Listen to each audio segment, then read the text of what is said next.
নমস্কার বন্ধুরা, আশা করি আপনারা সবাই খুব ভালো আছেন। আর আপনাদের আশীর্বাদে আমাদের দিনগুলো বেশ ভালোই কাটছে। অনেক দিন পর আজকের মেঘ কেটে সকালবেলায় কি সুন্দর ঝলমলে রোদ উঠেছে দেখুন। ছাদে আসার পর যেন মনটা ভরে গেল। চলুন তো দেখি ড্রাগন ফ্রুটগুলোর কি পরিস্থিতি। একদিন ঠিক করে খেয়াল করা হয়নি। না, এবারেও মনে হচ্ছে জানেন তো ফলগুলো নষ্ট হয়ে যাবে। নিচে এসে দেখছি মামনির মোটামুটি সবজি কাটা হয়ে গেছে। চলুন রান্নাঘরে যাই। রান্নাঘরে কি কি কাজে গিয়েছে দেখিনি। ওই দেখুন ওদের মাংসটাও ফ্রিজ থেকে বার করে নিয়েছে। আজ আবার বোয়াল মাছ এনেছে। আমি আবার বোয়াল মাছটা খাই না, একদম ছোট থেকেই খাই না। আর তাই আমার জন্য এনেছে এই কাটা মাছ। আর এই দেখুন না, সেই দিনকার কই মাছটা এখনও মারতে পারেনি আর রান্নাও করা হয়নি। মেনলি এই কাটা মাছের মধ্যে রুই মাছটাই মনে হলো। আর এই টিফিন বক্সে কী আছে কী জানি বুঝতে পারলাম না বলে মামনিকে জিজ্ঞাসা করলাম। আর এই দেখুন এই বক্সে এখনও আগের দিনের কিছু লোটে মাছ আছে। সন্ধেবেলায় বললো এটা দিয়ে আবার চপ বানাবে। আর এদিকে আমার মহারানী আবার দাদুর দোকানে যেতে এখন খুবই শিখেছে। দেখুন না, সকাল সকাল দাদুর দোকান থেকে ঘুরে চলে আসা হয়ে গেল। একদিক থেকে ভালোই হয়, দাদুর সাথে সকালে দোকানে যায়, সেই সময়টা আমিও আমার কাজ সারতে পারি, মামুনিও নিজের কাজ সারে। আর সকালের ওই টিফিনটা দাদুই খাইয়ে দেয়। জানেন তো, আমার শাশুড়ি মা শ্বশুরমশাইকে নিয়ে একটা অভিযোগ সবসময়ই করে শুনেছি। আমার স্বামী যখন অনেক ছোট ছিল তখন নাকি শ্বশুরমশাই সেভাবে অতটা কোলে নিতে পারতেন না বা নিতেন না, যার জন্য শাশুড়ি মা বলেন স্বামীর কোমরে দড়ি বেঁধে রেখে দিতেন আর ওই বাসন মাজতেন বা অন্যান্য কাজ সারতেন। আর তখন নাকি পাকুমের বাবা খুব কাঁদতো আর এমনকি মশাতেও ছেঁকে ধরতো। আসলে সেই সময় আমাদের যেটা বারান্দা দেখছেন ওখানে একটা ছোট্ট ডোবা ছিল আর প্রচুর মশা হতো। আর সেই সময় তো অত কাজের লোকেরও এত চল ছিল না, যার জন্য নিজেদের কাজ নিজেদেরকেই করতে হতো। ছাদে এলাম পাকুমের জন্য তুলসী পাতা নেবে বলে। এবার আগের দিন জানেন তো একটা গাছ দেখেছিলাম, খুব সুন্দর বড় বড় পাতা হয়েছে। তাই আজকের প্রথমে ছাদে এসে খুঁজে পাচ্ছিলাম না গাছটা, শেষে পাওয়ার পর কয়েকটা ভালো ভালো পাতা তুলে নিলাম। আসলে কি হচ্ছে জানেন তো, পাকুমের আবার ঠান্ডা লাগাটা খুব ভালো মতোই লেগেছে।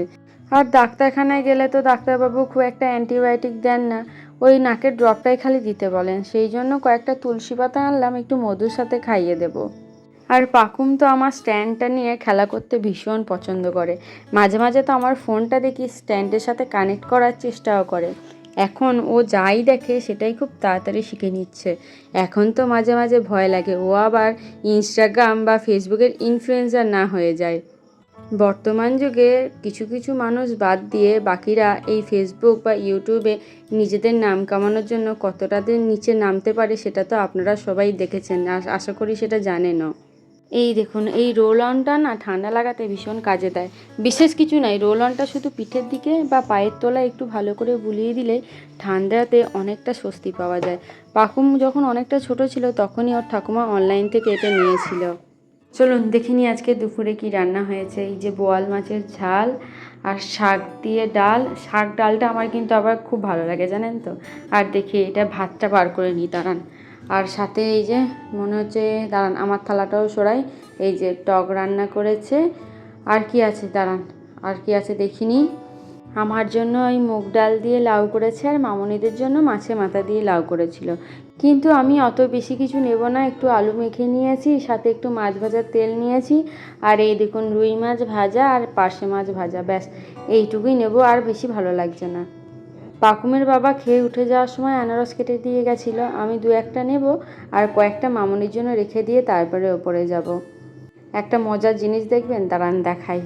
এই জুলি দাঁড়িয়ে আছে, মনে মনে ভাবছে আমি কী না খাচ্ছি। তারপর যখন আনারসটা একটু মুখের কাছে দেখালাম, ও মা শুঁকেই ব্যাস পালিয়ে গেল, আর দাঁড়ালো না। পাকুমের এই ফোনটায় ব্যাটারিটা অনেক দিন আগেই শেষ হয়ে গেছিলো, কিন্তু আমাদের আর সময় হচ্ছিল না আর আনাও হচ্ছিল না। তাই শেষে ওর দিদা ওই ফোনটা কালকে নিয়ে গেছিলো, সকালে দাদুকে দিয়ে ব্যাটারি লাগিয়ে এনেছে, এখন মেয়েকে দিয়েছে, ব্যাস মেয়ের কি আনন্দ। বারবার আমার হাতে দিচ্ছে গান বাজানোর জন্য। এখন বর্তমানে মেয়েকে নিয়ে একের পর এক এমন এমন বিপদ কাটিয়ে উঠছি, যেটার কথা ভাবলেই গা হাত পা যেন শিউরে ওঠে।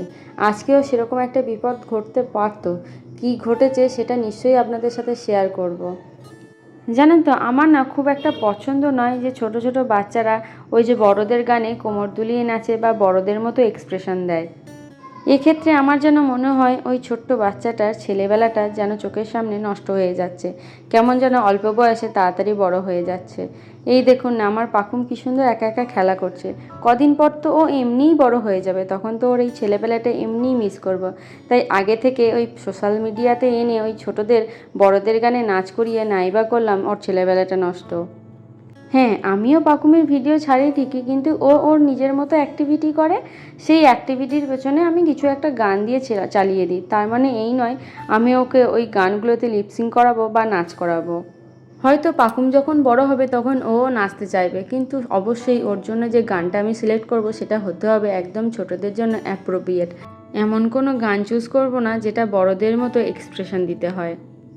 আজকে আবার পাকুমের বাবা পাকুমের জন্য অনেক কিছু কিনে এনেছে। এই দেখুন না, এই খেজুরের বাক্সটা এনেছে, আর সাথে দাঁড়ান দেখি আর কি এনেছে। এই দেখুন, একটা বেদানাও এনেছে, আর বেদানার সাথে সাথেও জানেন তো একটা গ্রিন অ্যাপেল এনেছে। ভাবা যায় একটা এই 60 টাকা দিয়ে ওই সামান্য একটা সবুজ আপেল কিনে কি আছে, আমি তো বাবা বুঝি না। আমার তো মনে হয় ওই লাল অ্যাপেলগুলোই ঠিক আছে। এই green Apple bakery hype create করে, দাম বেশি দিয়ে কেনা। চলুন, আমাদের চা করা হয়ে গেছে, মামুনিরও মনে হয় ওইদিকে চপ ভাজা হয়ে গেছে। এবার মুড়িটা নিয়ে মুড়ি খেতে খেতে আপনাদেরকে এবার শোনাই যে কত বড় বিপদ থেকে আমরা বেঁচেছি। আমরা 3 জন মিলে একসাথে বসে মুড়ি খাচ্ছিলাম, সেই সময় পাকুম ওর মোবাইলটা নিয়ে খেলা করছিল। এবার কোনো কারণবশত যেভাবে হোক, হয় নিজে খুঁচিয়ে বা ফোনটাকে ঠুকিয়ে, ও ফোনের পেছনে যে 3টে ছোট ছোট ওই ব্যাটারি আছে, কি ব্যাটারির নাম বলে আমি ঠিক জানি না, জানলে অবশ্যই একটু কমেন্টে জানাবেন, ব্যাটারিগুলো বার করে ফেলে এবং তারই মধ্যে একটা নিজের মুখে ভরে নেয়। আর সেই মুহূর্তেই ওর দিদা দেখে ফেলে, তাড়াতাড়ি করে আঙুল ভরে ব্যাটারিটা মুখ থেকে বার করে।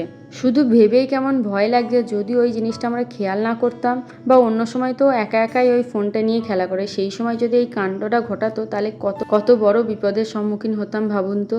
যাই হোক, ভগবানের আশীর্বাদ আর আপনাদের ভালোবাসার জোরে প্রত্যেকবারে এরকম বড় বড় বিপদের হাত থেকে রক্ষা পাচ্ছি। পাকুমের বাবা আমাকে একটা এগ রোল কিনে দিয়েছে, ওইটাই খেয়ে নিলাম আজকে রাতে, অন্য কিছু আর খাবো না। আর দেখুন, সকালটা আমাদের কেমন সুন্দর রোদ ঝলমলে দিন দিয়ে শুরু হয়েছিল, আর সন্ধেটা নেমেছিল বৃষ্টি দিয়ে। ওরকম করে না, আমার কানে এইখানে ঠেকে দেয় ফোনটা, এইখানে না, কথা বলো।